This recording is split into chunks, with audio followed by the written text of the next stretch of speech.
জয় হিন্দ বন্ধুরা, কেমন আছো তোমরা? আশা করবো সবাই ভালো আছো। একটা ভাইয়ের কোশ্চেন ছিল, হাতের তালুতে কাটা দাগ আছে, ছোটোবেলায় কেটে গিয়েছিল, তো 3 ইঞ্চির মতো কাটা দাগ প্লাস সেলাইয়ের দাগ আছে, তো মেডিকেলে কোনো সমস্যা হবে কিনা। দেখো ভাই, যখনই তুমি হ্যান্ড স্যালুট দিতে যাবে কোনো ফৌজে, দেখতে পাচ্ছ হ্যান্ড স্যালুটের সময় তোমার যে হাতের তালু সেটা কিন্তু সামনে শো করবে, ঠিক আছে? তো হাতের তালুতে যদি ছোট রকমের কোনো দাগ থাকে তাহলে কোনো সমস্যা হবে না, অনেক দিনের পুরনো হলে দাগটা অতটা বোঝা যাবে না। কিন্তু রিসেন্ট যদি তোমার হাত কাটে তাহলে কিন্তু দাগটা তোমার সেলাই দাগটা শো করবে। তো আমি এটাই বলতে চাই, যদি তোমার হাতে ছোটোখাটো দাগ থাকে তাহলে কোনো সমস্যা হবে না, বোঝাই যাবে না। কিন্তু বড় যদি কাটার দাগ থাকে, সেলাইয়ের অনেকটাই যদি দাগ থাকে তাহলে কিন্তু মেডিকেলের সমস্যা হবে, যেহেতু তোমার হাতের তালু, ঠিক আছে?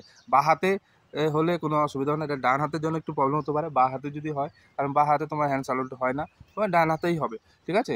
বডিতে যে কোনো জায়গায় যদি হালকা কাটা দাগ থাকে তাহলে কোনো সমস্যা হবে না। ওকে, বোঝাতে পারলাম? ক্লিয়ার?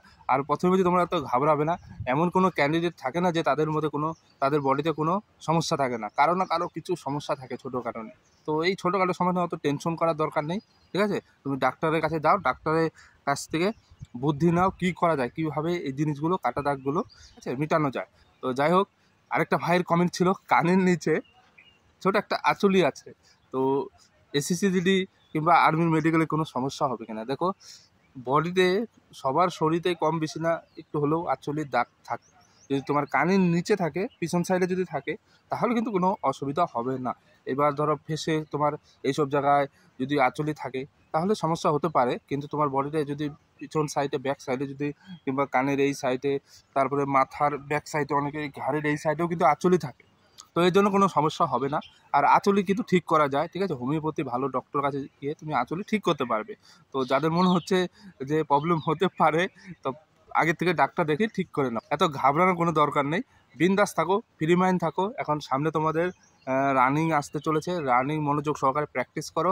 ফিজিক্যালি যদি পাস করো তারপরেই কিন্তু মেডিকেল। তো এখন তোমার মেন টার্গেট, মেন ফোকাস হচ্ছে রানিং করা, এর জন্য রানিং মন দিয়ে প্র্যাকটিস করো। আর যাদের বডিতে মনে হচ্ছে এরকম সমস্যা, তা আগের থেকে কিন্তু ডাক্তারের কাছ থেকে ট্রিটমেন্ট করে নাও।